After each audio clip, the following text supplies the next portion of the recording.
BMW F900 GS, interessa tantissimi, già da quando un po' di mesi fa ve l'ho raccontata, ora che l'ha provata Marco e anche in questo preciso momento che la sta provando anche Simo su Dort, quindi poi andate a vedervi il video. Ma io sono qui a Piacenza alla GS Academy per provare lei invece, che è sempre F900 GS ma Adventure. Due moto che una volta erano molto simili, Standard e Adventure, praticamente la stessa moto col serbatoio diverso, che adesso invece sono completamente diverse a partire proprio dall'estetica.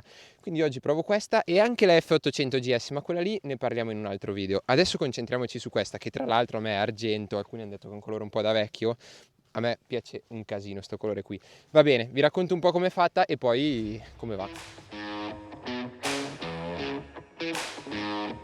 Dopo l'arrivo delle nuove F900 e R1003 GS, gli amanti del tradizionale faro anteriore asimmetrico, che per anni ha caratterizzato le Max Enduro bavaresi, avranno sicuramente storto il naso. Ma com'è possibile che un tratto così caratteristico sia stato semplicemente eliminato dal design delle nuove arrivate? Preoccupazione lecita, almeno per qualcuno, a cui i designer di BMW Motorrad hanno deciso di rispondere con la nuova F900 GS Adventure, l'unica in gamma a conservare questa caratteristica. Tutto questo per dire che, nonostante l'Adventure media, se così la possiamo chiamare, di Monaco sia completamente nuova, ha conservato il classico design a cui eravamo abituati.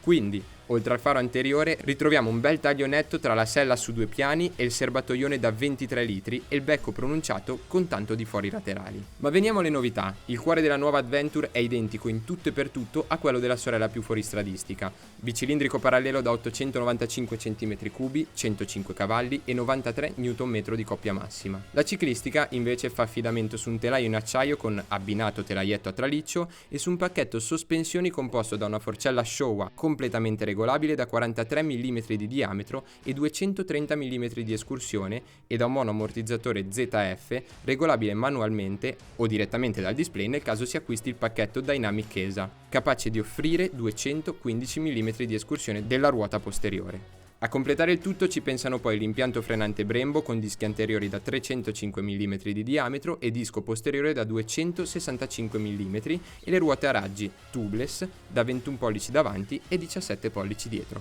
Poche novità, almeno alla vista, per quello che è il comparto elettronico che continua a essere gestito dalla classica rotella posta al fianco della manopola sinistra e che continua a offrire il controllo di trazione disinseribile e mappe motore Rain, Road e Dynamic di serie, più le mappe Pro disponibili come optional.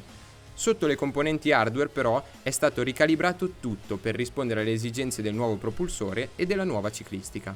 Per chi volesse approfondire le novità presenti sulla nuova Adventure, cliccate qui in alto. Per chi invece vuole un paio di numeri, ecco qua. La sella si trova a 875 mm da terra, il peso in ordine di marcia, con serbatoio pieno al 90% è di 246 kg, mentre il prezzo di partenza è fissato a quota 15.400 euro. Ma se voleste la versione identica a quella che vedete qui, equipaggiata con qualsiasi pacchetto disponibile, valigie escluse, il prezzo sale a 18.820 euro. Adesso andiamo a scoprire come si comporta su strada la nuova BMW F900 Adventure. Prontissimo, andiamo!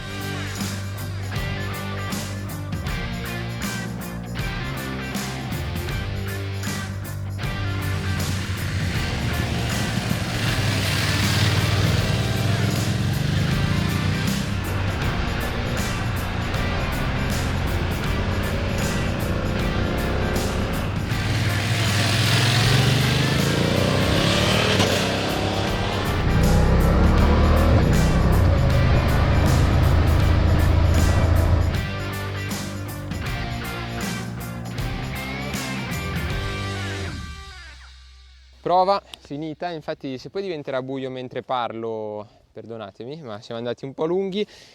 Come vedete mi sono sacrificato per fare un po' di video a Simo con la F900 normale, la vedete qua dietro, quindi andate su Dort a guardare anche quella prova lì perché secondo me merita.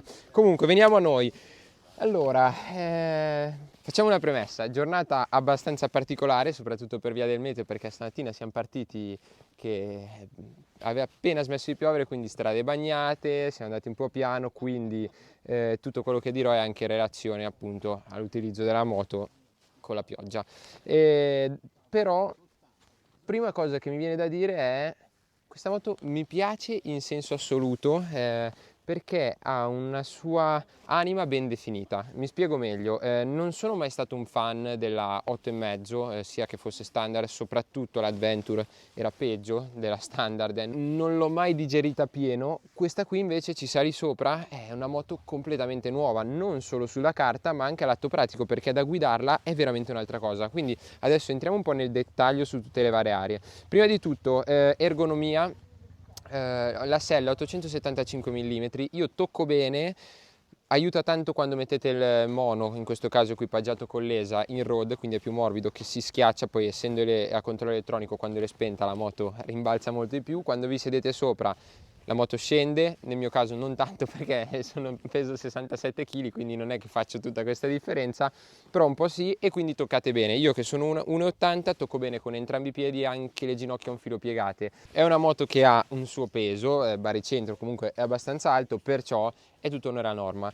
Il resto invece quando si guida molto bene, nel senso che questa, la Sella Comfort, è una delle selle più comode che io abbia mai provato in vita mia, morbida al punto giusto, lo schiumato, quindi anche se ci state su tanto tempo sono sicuro che vi troverete sempre bene in questo senso. Pedane abbiamo su quelle rally, diciamo senza gommini, perciò più larghe, bella superficie d'appoggio, e anche il manubrio largo il giusto. L'unica cosa, se proprio dovessi andare a cercare il pelo nell'uovo, mi sarebbe piaciuto essere un filino più inserito nella moto, e invece qua sei proprio sopra in posizione dominante, cosa che sta molto bene sulla F900 normale. Su questa qui forse un pochino più inseriti non sarebbe stato male, però è veramente veramente una piccolezza. E questo anche in funzione del fatto della protezione. Secondo me per le spalle una delle migliori, se non la migliore del segmento, i deflettori aiutano tantissimo. Cupolino che è molto facile da regolare, classico regolazione BMW in posizione alta, protegge bene. So che c'è l'optional più alto, quindi un po' di più per la testa, soprattutto quando si usano i caschi da Adventure, aiuta, però anche così grande protezione e poche turbolenze, almeno per quello che abbiamo provato noi oggi, non facendo autostrada. Vibrazioni, così chiudiamo un po' il capitolo comfort. Manubrio zero, ho provato a tutti i regimi, stando entro un certo limite, non ce ne sono mai. Pedane un po' vibrano a regime autostradale, quindi 130 all'ora intorno ai 5000-5500 giri, perché non ci sono i gommini. Vibrano un pochino, non eccessivamente. Sella invece anche questa non vibra, quindi molto molto bene. Un dettaglio su cui mi soffermo prima di entrare sulla dinamica di guida: non è tutto perfetto, questo va detto, però ci sali sopra, c'è una serie di cose che dici: cacchio, ok, sono su una BMW, sono su una moto che è pensata per viaggiare. Il tasto delle manopole riscaldabili che sono facilissime da attivare, trovi subito tutti i comandi, anche cambiare le mappature è molto veloce. Cruise control, cioè, è la cosa più facile del mondo, anche regolare l'ESA per il monoammortizzatore è molto facile. Si deve imparare un po' a navigare nei menu col joystick, però questo è il sistema BMW che già conosciamo. Però saliti sopra e dici: ok, l'hanno pensata per fare questo, e quindi molto bene da questo punto di vista. Parliamo di guida. Allora, partirei dal motore. Devo dire che mi aspettavo un motore copia e incolla di quello della F900R, F900XR, che non funziona male quando si va forte, però quando si va piano lascia sempre un po' a desiderare, poco corposo l'erogazione.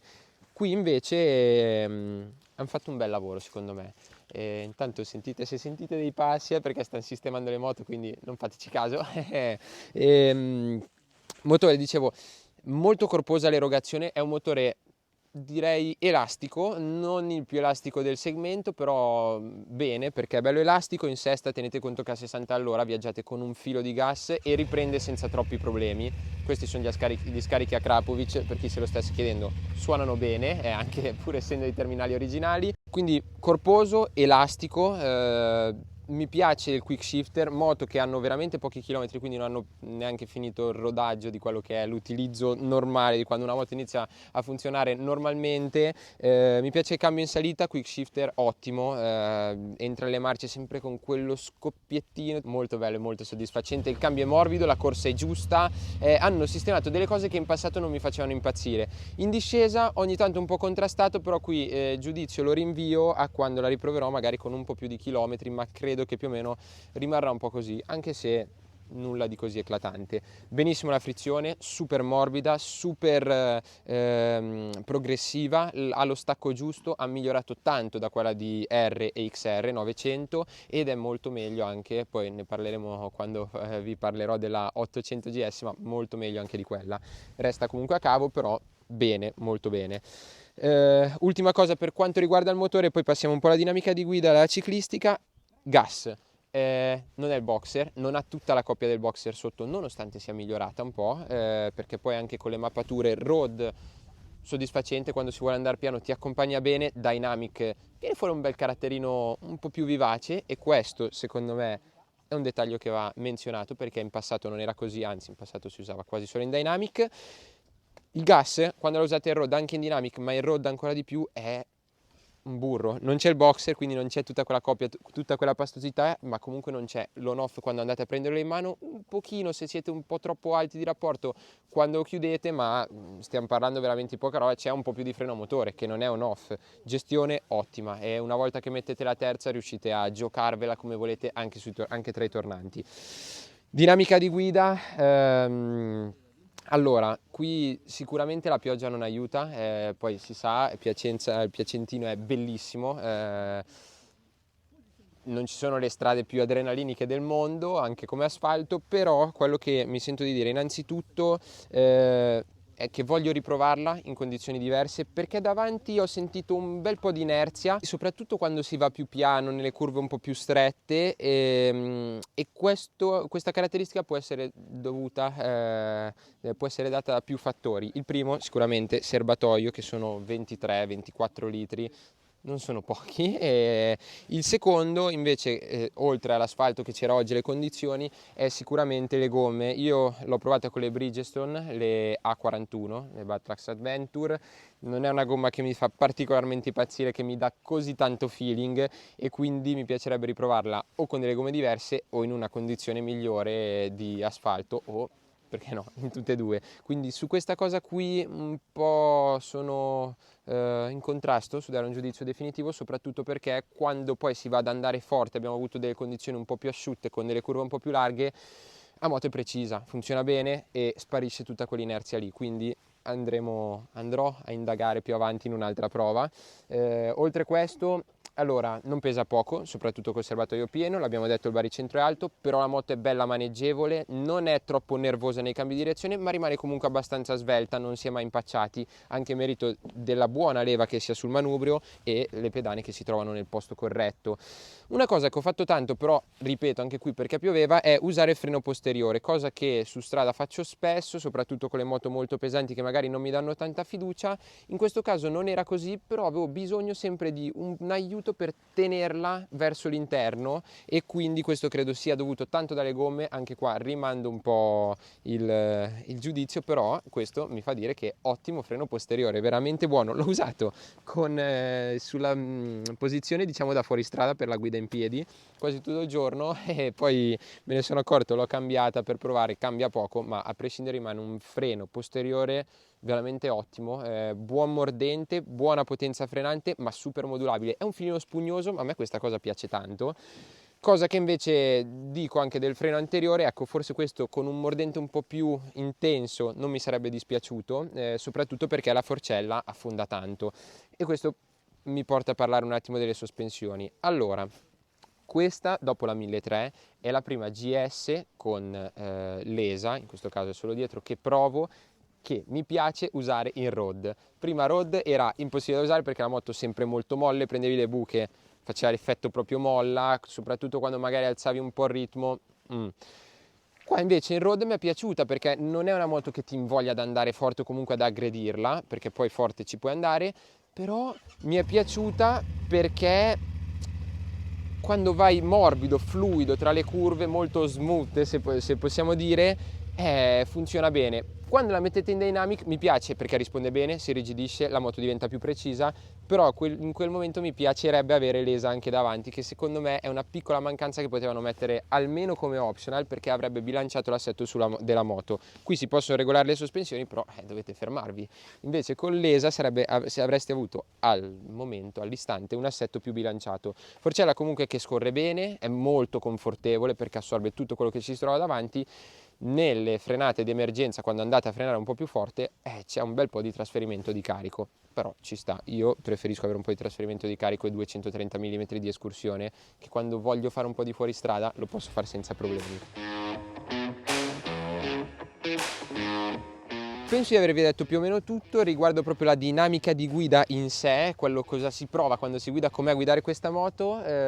Vi dico che si guida bene, non fatevi ingannare dal peso, dalle dimensioni, perché comunque quando ci salite è bella larga e a me questa cosa piace molto, perché dà proprio il sapore di adventure, di GS Adventure, in questo caso è molto bene specificare, però quando la guidi è una moto molto semplice da guidare, devo dire fluida, bisogna prendere un po' le misure con pesi, altezza sella e quant'altro, volendo c'è la sella ribassata per chi fosse interessato, però è facile da guidare, una moto che ti invoglia a guidare fluido, in maniera pastosa, te la godi proprio. E questo, e poi quando si vuole andare forte non lo disdegna, perché comunque la ciclistica è sana, non c'è un effetto stand-up esagerato, quello che c'è secondo me è dato abbastanza dalle gomme più che dalla moto in sé, quindi poi vedremo più avanti.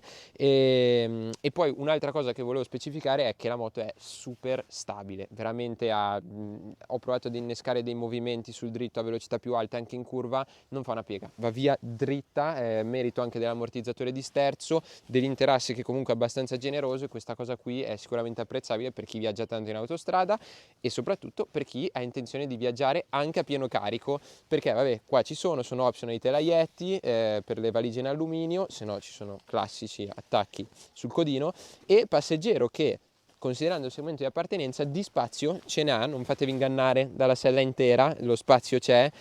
Si sa, le maniglie del portapacchi in alluminio sono un po' più sottili di quelle normali dell'attacco in plastica, ma qui a voi la scelta. Comunque ho provato a sedermi dietro e di spazio devo dire che ce n'è abbastanza.